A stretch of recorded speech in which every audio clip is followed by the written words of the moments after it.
आता आपण पाहणार आहोत ठाण्यातील 5 महत्वाच्या बातम्या.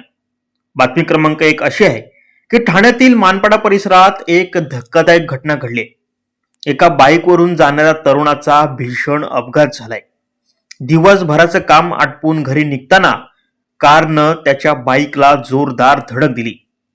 बातमी क्रमांक 2 अशी आहे की मनसे अध्यक्ष राज ठाकरे यांचा आज ठाणे दौरा आहे. जाहीर सभांऐवजी ते पक्षाच्या शाखांना भेटी देणार आहेत.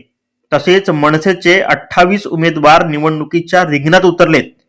या उमेदवारांच्या भेटीसाठी राज ठाकरे आज ठाण्यात येत आहेत. आता आपण पाहतोय बातमी क्रमांक 3. ठाण्यातील राबोडी परिसरात प्रचार दरम्यान आमदार जितेंद्र आव्हाड यांच्या समोर अजित पवार गटाच्या कार्यकर्त्यांनी जोरदार घोषणाबाजी केली.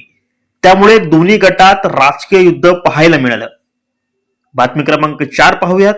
गणेश नाईक भाजप नंबर 1 असल्याचा दावा करत असले तरी नवी मुंबईत शिवसेनेचाच महापौर बसेल असा दावा शिवसेनेचे खासदार नरेश म्हस्के यांनी केलाय. आता आपण शेवटची बातमी पाहणार आहोत. बदलापूरच्या खरवई MIDCतील पॅसिफिक केमिकल कंपनीत तब्बल 10 स्फोट झाले. 3 किलोमीटर अंतरावरून आगीचे लोळ दिसत होते. महत्वाच्या बातमीपत्रानंतर आता आपण इथेच थांबतोय. पाहत रहा द 04 पोस्ट आणि टॅग ठाणे.